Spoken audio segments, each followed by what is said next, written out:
1년 만에 왔는데 여러분 뵈니까 반갑습니다.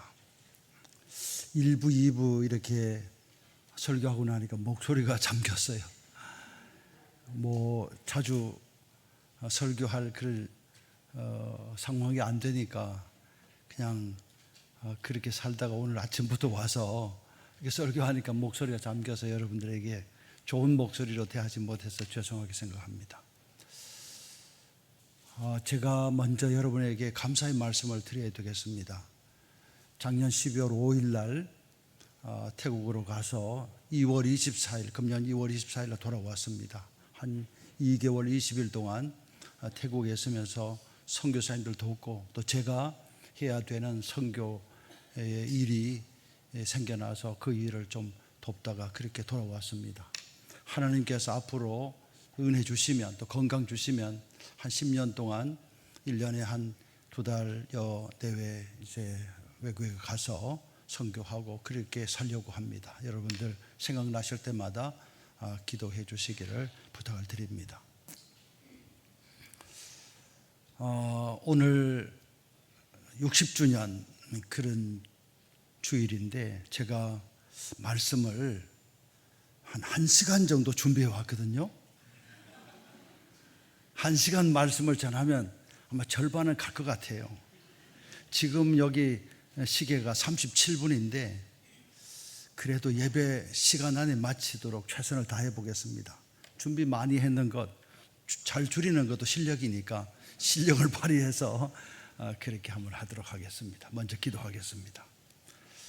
성령님 우리 가운데 임하시고 우리 교회 위에 그리고 우리 동서울교회 교인들 한 분 한 분 위에 불같은 성령 바람 맡은 성령으로 충만케 해 주시옵소서. 부족한 종이 말씀을 전할 때 우리 가운데 큰 결단이 일어나고 순종으로 나아가는 하나님의 은혜가 있도록 복내려 주시옵소서. 예수님의 이름으로 기도합니다. 아멘. 오늘 우리 읽은 말씀 우리 너무 잘 아는 말씀입니다. 우리가 신앙생활 하면서 적어도 1년에 한 번 정도는 이 본문 말씀으로 말씀을 들었을 것이라 그렇게 생각합니다. 그래도 오늘 새롭게 처음 듣는 것처럼 그렇게 같이 듣고 은혜를 나누기를 바랍니다. 오늘은 특별히 말씀을 받고 그 말씀을 내 마음비에 새기고 그리고 결단하고 순종으로 나갈 수 있게 되기를 바랍니다. 만약에 우리 가운데 듣고 잊어버리고 한 주간 지나면 아무짝 소용이 없습니다. 때문에 여러분 오늘 특별히 오늘은 말씀을 잘 받고 새기고 결단하고 순종으로 나아가서 나도 복되고 우리 교회도 새롭게 되는 귀한 변화를 체험하는 우리 모든 식구들 꼭 되기를 간절히 바랍니다. 오늘 말씀은 우리 잘 아는 대로 예수님 승천하시고 이제 이 땅에 첫 번째 지상의 교회가 세워진 바로 그 현장을 우리에게 보여주고 있어요. 한꺼번에 3,000명이 들어왔다.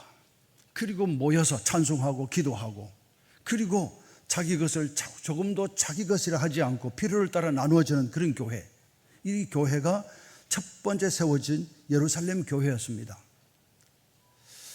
오늘 말씀은 사도행전 2장의 말씀인데 사도행전 4장에 가면요 그 말씀이 더욱 구체화되고 있어요.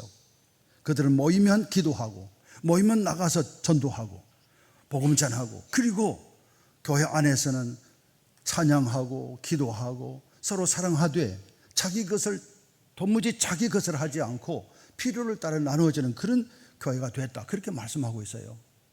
특별히 2장도 그렇지만 4장에 가서는 교회를 향한 박해가 구체화되고 있어요.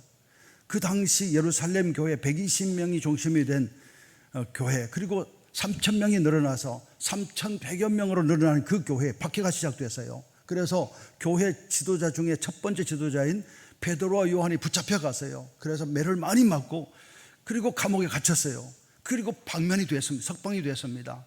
그랬을 때 그들이 다시 그 교회에 모여서 하나님 앞에 간절히 기도하고 하나님께서 우리에게 능력 주셔서 우리로 하여금 복음을 담대히 전할 수 있도록 그렇게 해달라고 기도하는 장면이 나와요. 그리고 4장 32절부터 35절 말씀해 보면 그들이 어떻게 살아가는가 하는 것을 보여주고 있어요. 한번 읽어보겠습니다. 시작. 믿는 무리가 한 마음과 한 뜻이 되어 모든 물건을 서로 통용하고 자기 재물을 조금이라도 자기 것이라 하는 이가 하나도 없더라. 사도들이 큰 권능으로 주 예수의 부활을 증언하니 무리가 큰 은혜를 받아 그 중에 가난한 사람이 없으니 이는 밭과 집이 있는 자는 팔아 그 파는 것의 값을 가져다가 사도들의 발 앞에 두매 그들이 각 사람의 필요를 따라 나누어 줍니다. 아멘. 이 모습을 바라본 당시의 역사학자가 있어요. 요세푸스라고 하는 역사학자가 있는데 역사학자가 이 예루살렘 교회를 바라보고 이렇게 기록해 놓았습니다. 자기의 역사 기록책에 당시 예루살렘 교회 공동체는 우리가 한 번도 보지 못했던 그런 가장 이상적인 교회다, 공동체다. 어떻게 저 사람들이 저렇게 살아갈 수 있을까?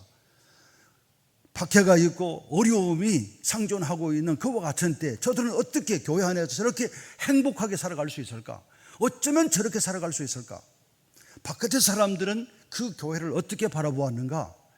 겉으로는 조롱하고 조소하고 비난하고 그렇게 했지만 속으로는 그 교회를 그렇게 부러워했다는 거예요. 그러다가 자기도 모르게 교회에 끌려 들어가서 등록하고 그래서 교인 수가 날마다 교인 수가 더해가더라 그렇게 말씀하고 있어요. 여러분 이것이 역사학자 당시 역사학자 요세푸스의 기록적에 나오는 초대 예루살렘 교회의 기록입니다. 여러분 이런 예루살렘 교회가 어떻게 가능했을까요? 박해가 있습니다. 비판이 있습니다. 구체적으로 박해가 가해지고 있습니다. 어려움이 가해지고 있습니다. 그와 같은 때에 예루살렘 교회, 첫 번째 세워진 이 예루살렘 교회가 어떻게 이런 가장 이상적인 그 당시에 사람들이 전혀 볼 수 없었던 그런 가장 아름다운 교회 공동체를 이룰 수 있었을까요? 무엇이 그 교회를 그렇게 만들었을까요? 무엇이요? 그렇습니다. 성령 충만했기 때문입니다. 그들 가운데 성령 충만이 임했을 때 그들이 이렇게 됐다 그런 이야기입니다. 처음부터 그렇게 된 게 아닙니다. 그들이 성령 충만해졌을 때 위로부터 부어지는 성령으로 충만해졌을 때 교회가 예루살렘 교회가 그와 같은 교회 되었다 그런 말입니다. 그러므로 60주년을 맞이하는 제가 아까 영상에도 말씀을 드렸습니다. 60이라고 하는 숫자 서양에는 60이라는 숫자가 의미가 없습니다. 그러나 동양에 특별히 우리나라는 60이라는 숫자를 아주 중요하게 생각합니다. 요즘은 회갑잔치를 하지 않지만 수년 전만 하더라도 회갑잔치를 했잖아요. 그만큼 60이라는 그 의미는 한 텀이 지나가고 새로운 텀이 시작된다 그런 의미를 가지고 있어요. 자, 우리는 60주년이 됐습니다. 여러분 우리 교회는 이제 새롭게 출발합니다. 새롭게 출발하는 우리 교회가 어떤 교회 공동체 되어야 할까요? 정답은 성령 충만한 교회 되어야 할 줄로 믿습니다.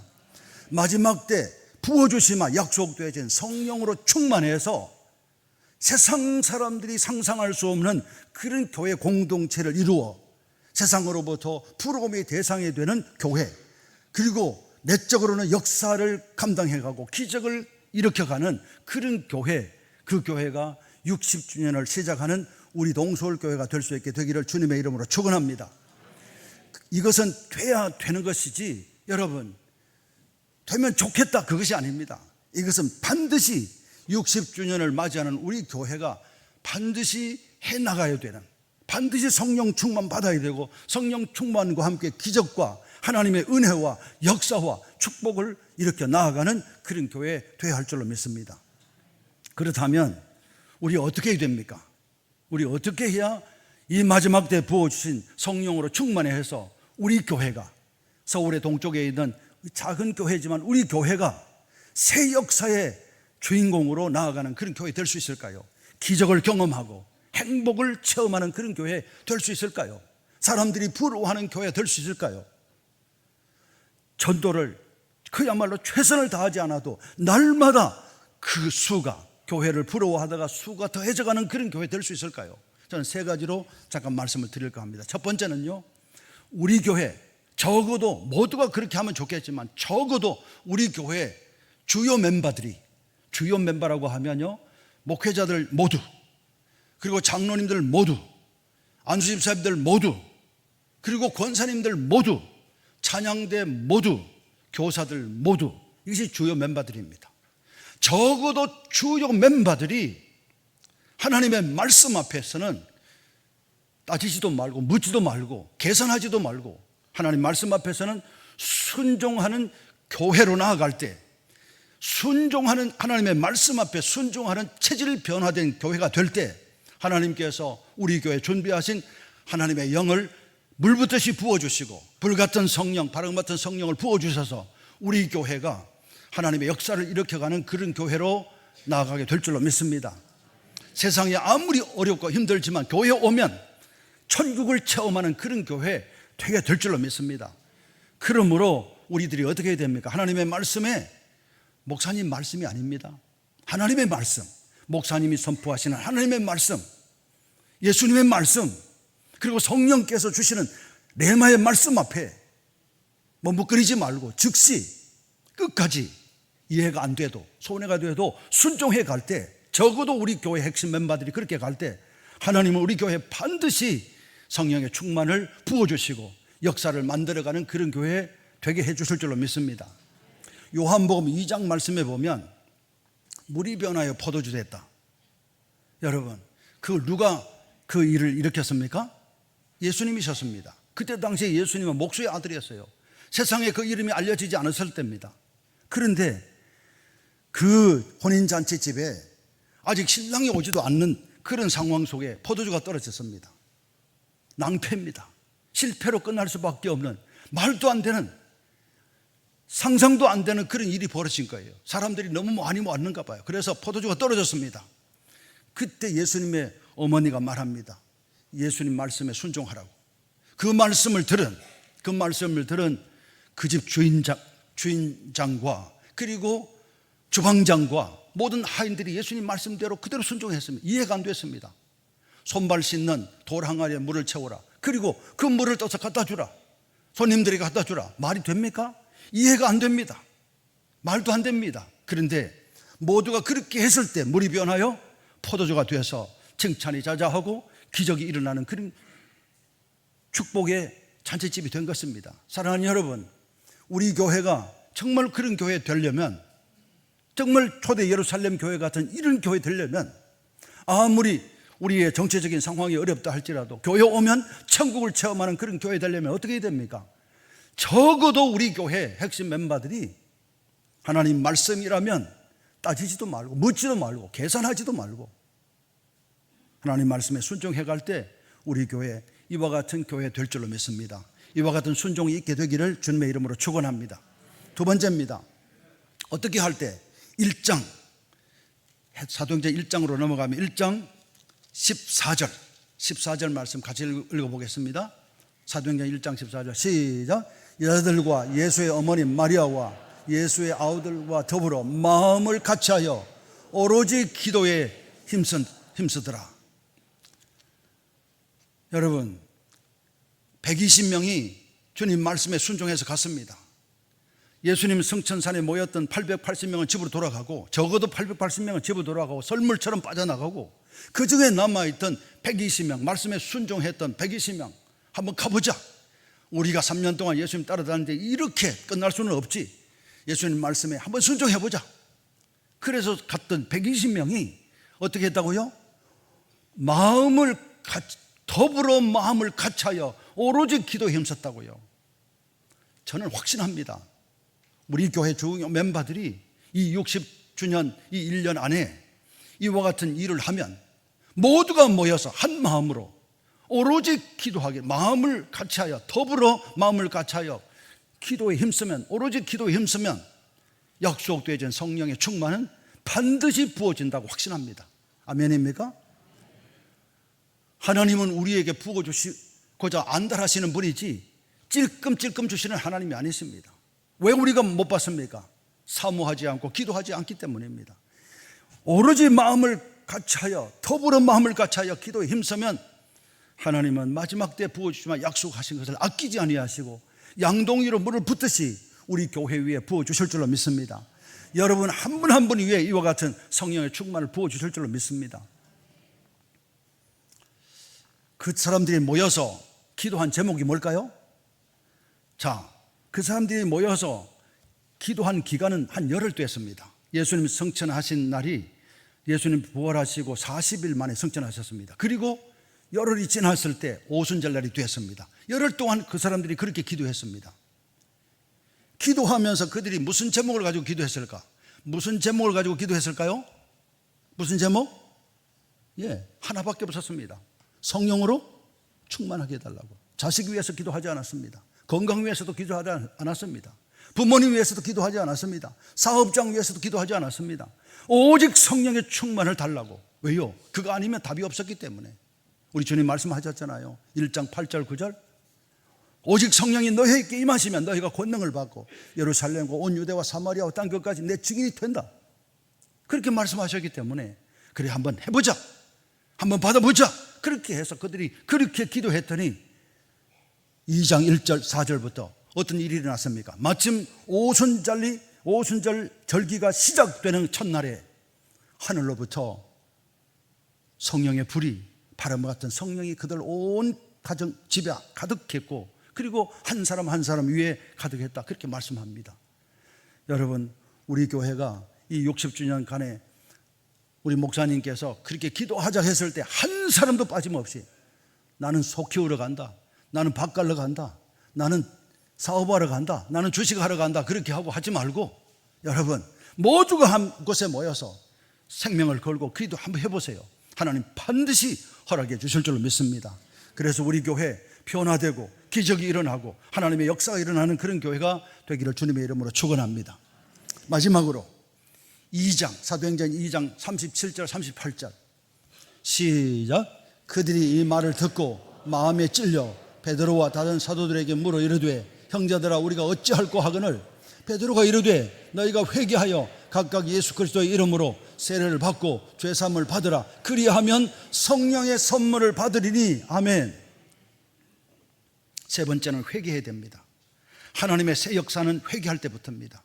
예수님께서 공생애를 시작할 때 첫 번째 하신 말씀이 회개하라 천국이 가까웠느니라. 그렇습니다.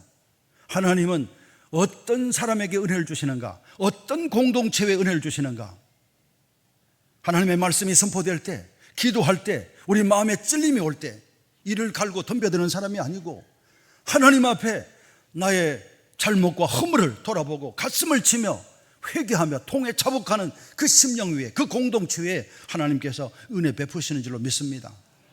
큰 집에는 디모데후서 2장 20절 21절 큰 집에는 큰 그릇도 있고, 좀 띄워주세요. 시작. 큰 집에는 금그릇과 은그릇뿐 아니라 나무그릇과 질그릇도 있어 귀하게 쓰는 것도 있고 천하게 쓰는 것도 있나니 그러므로 누구든지 이런 것에서 자기를 깨끗하게 하면 귀히 쓰는 그릇이 되어 거룩하고 주인의 쓰심에 합당하며 모든 선한 일 준비함이 되리라. 아멘. 하나님은 공부 많이 했다고, 돈 많이 가졌다고, 그걸 가졌다고 하나님 쓰지 않습니다. 그런 교회도 쓰지 않습니다. 큰 교회 아닙니다. 요즘 큰 교회 지도자들을 보면 권력 앞에 딸랑이 노릇하느라고 얼마나 수고합니까? 하나님은 어떤 교회, 준비된 회개하고 깨끗한 그릇을 하나님 사용하신다, 그런 말씀입니다. 그런 교회를 하나님께서 사용하시되 하나님의 기뻐하시는 도구로 사용해 가신다, 그런 이야기입니다. 우리나라가 일제 마수에 걸려서 고난의 세월을 겪을 때 이 민족 가운데 독립의 불길을 지피기 위해서 한국 교회를 쓰시겠다 하나님께서 생각하신 거예요. 숨 죽듯이 죽어가는 우리 36년 일제치하에 우리 나라가 있을 때 이 땅의 독립운동의 불길을 지피기 위해서 한국 교회를 준비하신 거예요. 한국 교회를 준비하시면서 하나님께서 하신 일이 뭡니까? 1903년, 1905년, 1907년 원산에서 하디 선교사님 중심으로 해서, 그리고 1907년 길선주 장로님을 중심으로 해서 회개운동이 시작될 때 하나님께서 그 위에 성령의 불길을 쏟아부으시고 한반도를 성령의 불로 채우신 거예요. 그래서 하나님께서 1919년 독립운동의 불쏘시개로 한국교회를 사용하신 거예요. 우리 교회가 60주년에 하나님 앞에 쓰임받는 교회 되려면 하나님의 말씀 앞에 우리 스스로가 가슴을 치며 통회하며 자복할 때 60년을 돌아보면서 회개 기도할 때 저도 부르십시오. 저도 하나님 앞에 회개하겠습니다. 제가 돌아보니까요, 설교하면서 기복적인 설교를 많이 했더라고요. 잘 믿어라 복 받는다, 그런 설교를 했더라고요. 얼마나 하나님 앞에 내가 이 말씀을 준비하면서 회개했는지 모릅니다. 여러분들 한 사람 한 사람을 진실로 사랑하지 못했더라고요. 우리 모두가 이 60주년의 회개 운동이 일어날 때 하나님의 역사는 프로그램이 아닙니다. 하나님의 역사는 순종이고 기도고 회개입니다. 그때 하나님께서 사용하신다라고 하는 사실입니다. 말씀을 마칩니다. 저는 31주년 때 교회 담임 목사로 부임했습니다. 저 앞에 30년은 약 30년은 교회 기초를 놓는 시간이었습니다. 그리고 제가 와서 약 30년은 안 되지 27년 4개월입니다. 27년 4개월은 교회 뼈대를 세우는 시간이라 그렇게 생각합니다. 그리고 앞으로 30년은 우리 교회를 꽃피워야 할 시간이라 저는 그렇게 믿습니다. 그러려면 어떻게 해야 됩니까? 우리 교회 주요 멤버들의 신앙의 체질이 변화되어야 됩니다. 어떤 체질로? 말씀에 순종하는 체질로, 더불어 마음을 같이하여 기도하는 체질로 변화되어야 됩니다. 그리고 하나님의 말씀 앞에 기도할 때 하나님의 말씀이 내 마음에 떨어져 나를 찌르면 하나님 앞에 통회하며 차복할 때 우리 스스로도 하나님 앞에 쓰임받는 사람이 될 것이고 우리 교회도 그와 같은 역사의 첫 출발을 우리 교회로부터 시작되게 될 줄로 믿습니다. 더더욱이 우리 교회 앞에는 어떤 큰 과제가 있습니까? 새성전 건축이라고 하는 엄청난 과제가 있습니다. 여러분, 새성전 건축은 돈으로 짓습니까? 몇 사람이 아이디어를 짓습니까? 그럴 수 없습니다. 자칫하면 교회 짓다가 큰 분란이 일어납니다. 어떻게 해야 됩니까? 우리 교회 체질 변화가 일어나야 됩니다. 순종함으로 교회를 지어가야 됩니다. 하나님 말씀에 순종함으로 기도로 지어가야 됩니다. 아멘입니까? 마지막으로 회개함으로 하나님 앞에 우리가 잘못했습니다. 하나님, 이제 교회가 지어지면 하나님 앞에 기쁨이 되는 교회가 되기를 원합니다. 그런 고백을 가지고 지을 때 우리 교회를 통해서 우리는 행복하고 세상이 누리지 못하는 하나님 나라를 체험하게 될 것이고 사람들은 부러워하게 될 것이고 우리 교회는 역사의 첫 번째 교회로 나가게 될 줄로 믿습니다. 이 60주년을 맞이하는 우리 동서울교회가 목사님과 함께 이런 모습으로 새롭게 출발할 수 있게 되기를 주님의 이름으로 축원합니다. 기도하겠습니다. 아버지, 감사합니다. 오늘 주신 말씀 아멘으로 받고 결단하고 순종해서 우리 교회 성령 충만해서 하나님께 영광을 돌리는 교회 되게 만들어 주시옵소서. 예수님의 이름으로 기도합니다. 아멘.